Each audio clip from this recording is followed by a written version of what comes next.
The end of Rachel in the Bible. Divine curse or divine purpose? Divine curse or divine purpose? Have you ever wondered why some tragedies occur, even in the lives of people who seem to be living under God's blessing? What about a deeply loved woman whose tragic death during childbirth left scars not only on her family, but also on the history of an entire people? The story of Rachel, one of the most striking figures in the Old Testament, is filled with love, rivalry, suffering, and mystery, and the end of her life challenges us to reflect on divine purposes. Rachel was Jacob's favorite wife, a woman whose beauty and grace captured the patriarch's heart. However, her journey was marked by struggles, infertility, rivalry with her sister Leah, and ultimately a premature death that raised doubts and interpretations throughout the centuries. Was her death the result of a curse, perhaps a consequence of wrong choices, or was it an event deeply connected to God's perfect plan for humanity? In this text, we will delve into the details of this fascinating story, exploring the emotional, spiritual, and theological aspects of Rachel's fate. Prepare to discover how her life and her tragic end echo lessons that can transform the way you view challenges and losses. After all, in the apparent chaos, there may be a greater divine purpose than we can imagine. Are you ready to unveil the mysteries? Type Amen. Rachel is one of the most well-known and beloved female figures in the Old Testament. Her story is recorded in the book of Genesis, and her life, filled with love, rivalry, and challenges, echoes themes that are still relevant today. To understand the impact of her death, it is essential to know her journey from the beginning. Rachel was introduced in Genesis 29. She was the daughter of Laban, Rebekah's brother, making her Isaac's niece and Jacob's cousin. Rachel was a shepherdess, and when Jacob first saw her, he was deeply captivated by her beauty. The Bible describes her as a woman beautiful in form and appearance, Genesis 29:17. This encounter marks the beginning of one of the greatest biblical romances. Jacob, who had fled Canaan after deceiving his brother Esau, found refuge in Laban's house. There, he fell in love with Rachel and made a deal with Laban. He would work 7 years to marry her. The narrative highlights Jacob's love, who considered this time as few days because of the affection he felt for Rachel, Genesis 29:20. However, the marriage did not happen as expected. Laban deceived Jacob and gave his older daughter, Leah, in marriage first. Only after 7 more years of work did Jacob finally marry Rachel, whom he loved so much. Rachel, being Jacob's favorite wife, sparked intense rivalry between her and Leah. This conflict is a central theme in her life's narrative. Leah, though not loved, was fertile and gave Jacob several children, while Rachel faced the painful burden of infertility.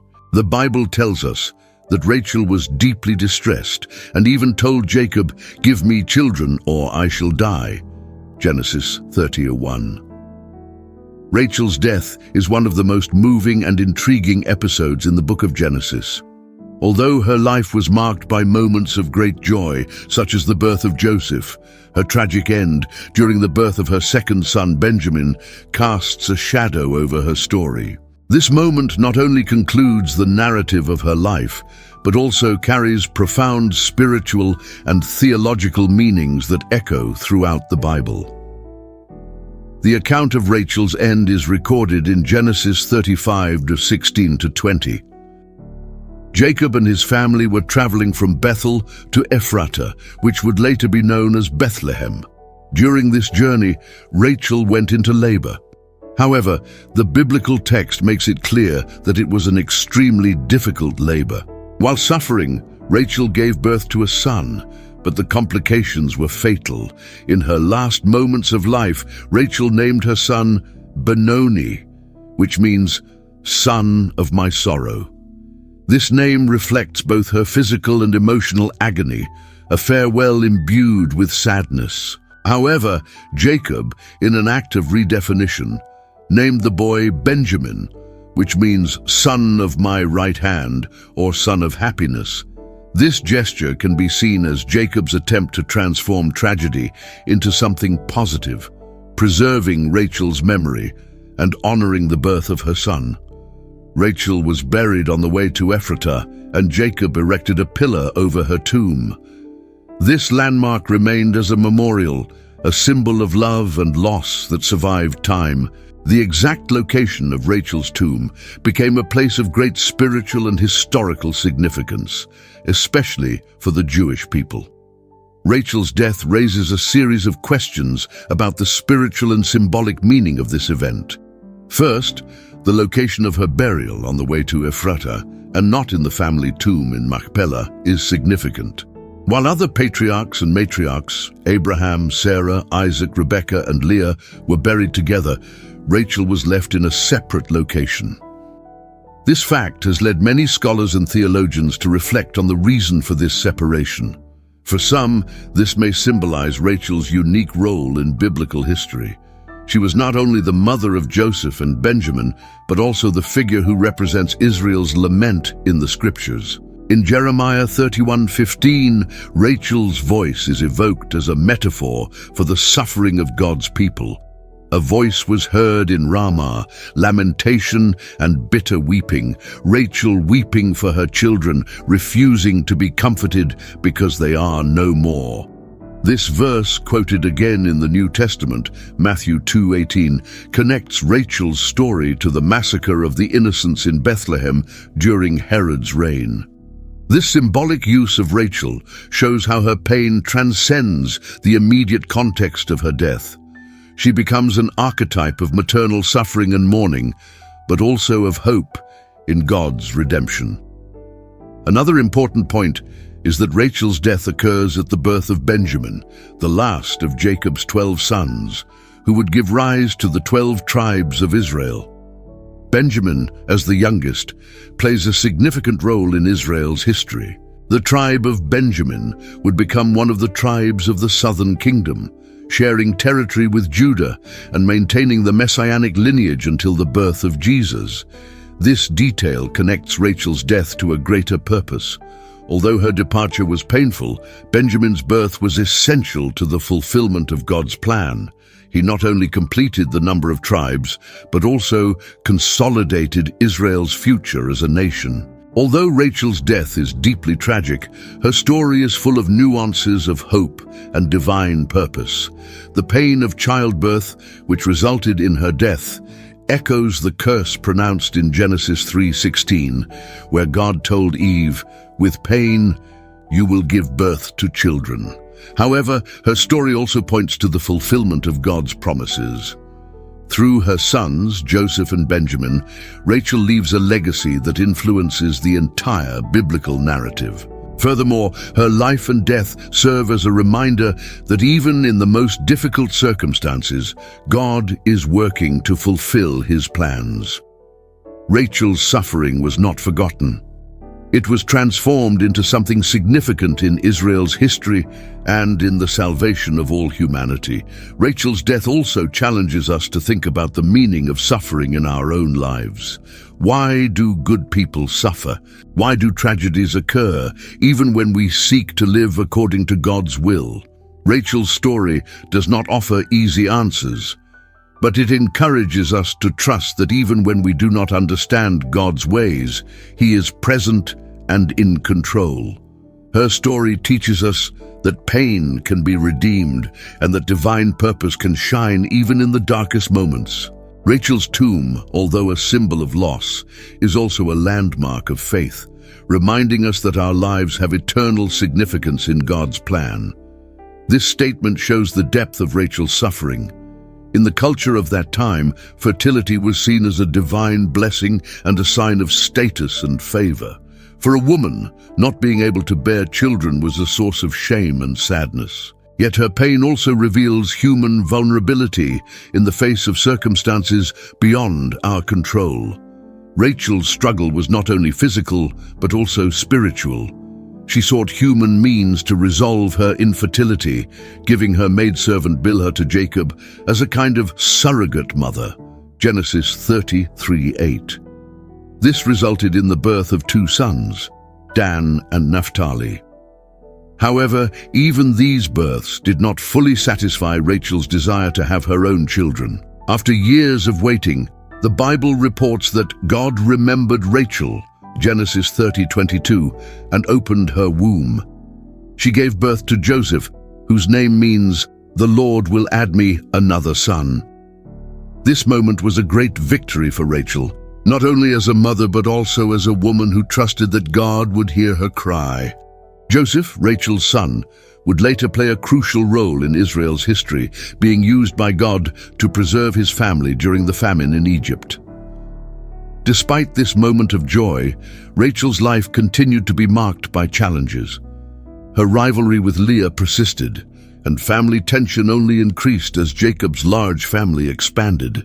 Moreover, a significant episode in her story was when Rachel stole her father Laban's idols during the family's escape from Haran, Genesis 31:19. This act raises questions about the mixing of her faith in Jacob's God with pagan practices, something that some see as a possible harbinger of her future tragedy. Rachel, though deeply loved by Jacob, faced many personal and family struggles. Her story is a combination of hope and pain, blessings and conflicts, showing how, even in the most difficult situations, God can bring greater purposes to light.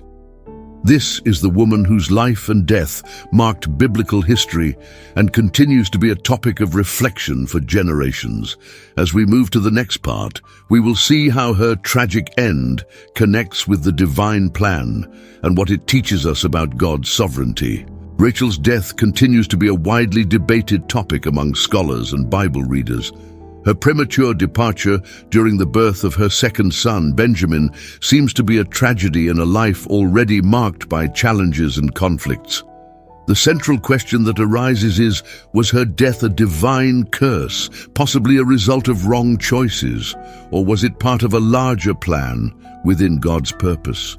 In this section, we will explore both interpretations, evaluating what the Bible and historical and spiritual contexts teach us about this complex issue. One of the most common interpretations of Rachel's death is that it was the result of her past choices. The most cited episode in this context is in Genesis 31:19, where Rachel steals her father Laban's idols. These idols, known as teraphim, were objects associated with family protection and pagan practices. When Laban pursued Jacob and his family to recover the idols, Rachel hid them under a camel's saddle and lied, saying she was menstruating to avoid being discovered. This act reveals both her ability to handle difficult situations and her failure to completely abandon the practices of her culture of origin, even after joining the faith of Jacob's God. Jacob, unaware that Rachel had stolen the idols, pronounced a curse on whoever possessed them, saying, "With whom you find your gods, let him not live." Genesis 31:32. Some scholars suggest that Rachel's death was the fulfillment of this unconscious curse. From this perspective, her death would be a kind of spiritual consequence of her actions, especially considering that the idols symbolized the mixing of beliefs incompatible with the worship of Israel's one God. However, this interpretation is not conclusive. The Bible does not make a direct connection between this incident and Rachel's death, leaving room for other perspectives. Rachel's death, part of God's plan? Another interpretation, more aligned with divine sovereignty, is that Rachel's death, although tragic, was part of a greater purpose. This view sees her death as an event that transcends the idea of individual punishment and points to a broader role in Israel's history and the messianic narrative. 1. The birth of Benjamin and the completion of the tribes.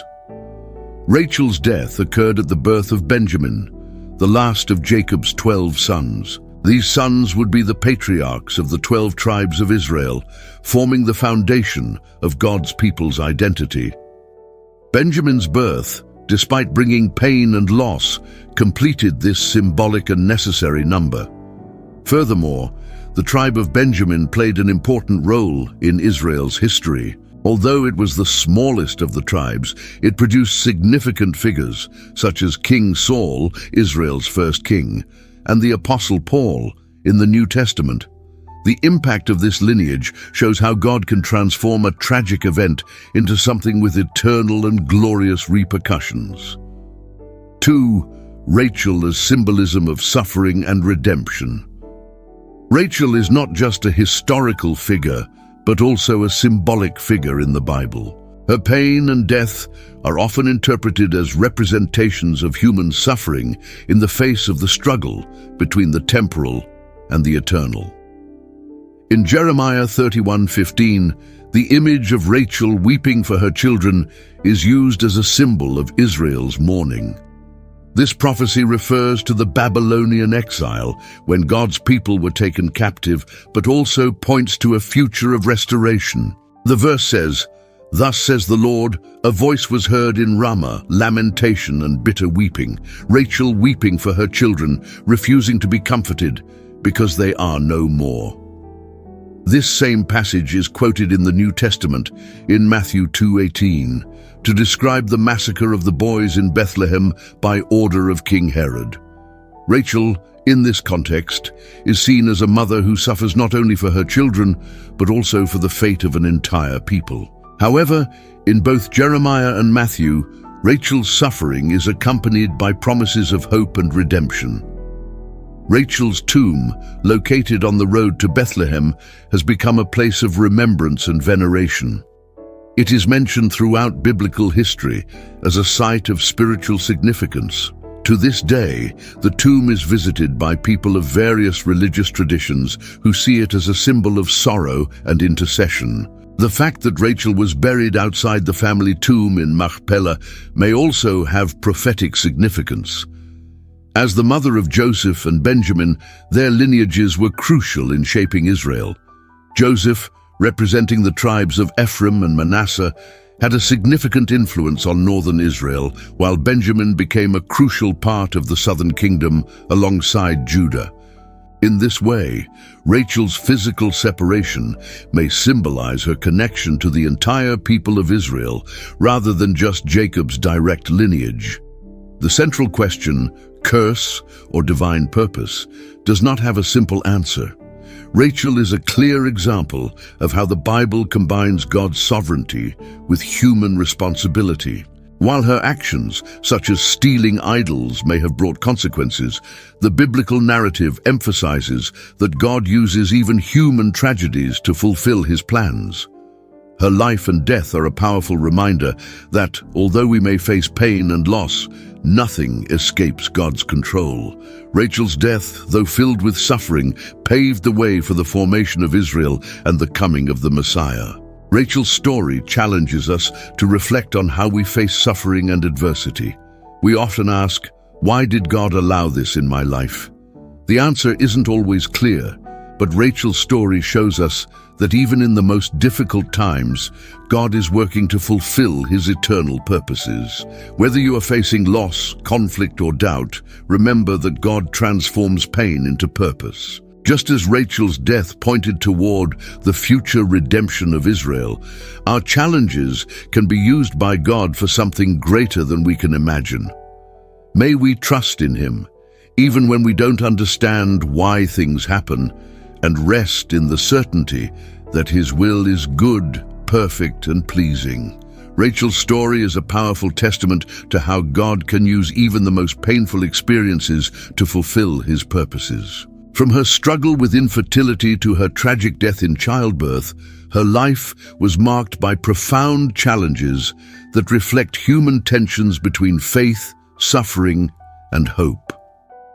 Although her death raises difficult questions about the role of curses and divine purpose, the biblical narrative leaves no doubt that Rachel played a crucial role in the history of salvation. As the mother of Joseph, the savior of his family in Egypt, and of Benjamin, whose lineage would influence the future of Israel, her life and death were intertwined with God's grand plan for his people. Rachel also became a symbol of struggle and suffering in the biblical imagination. but at the same time of hope in the divine promise. Her weeping for her children in Jeremiah and echoing in Matthew reminds us that even in mourning, God has the power to transform sorrow into redemption. For us, Rachel's story offers profound lessons. It challenges us to trust in God even when we don't understand His actions and to find meaning in our struggles. Just as Rachel's suffering was reinterpreted in the larger context of God's plan, our pains can also be transformed into blessings that impact the world around us. Ultimately, Rachel was not forgotten. Her memory lives on, not only in the pages of the Bible, but also in the eternal legacy she left as part of God's people. Her life reminds us that in the hands of the Creator, even the deepest tragedies can reveal a greater divine purpose.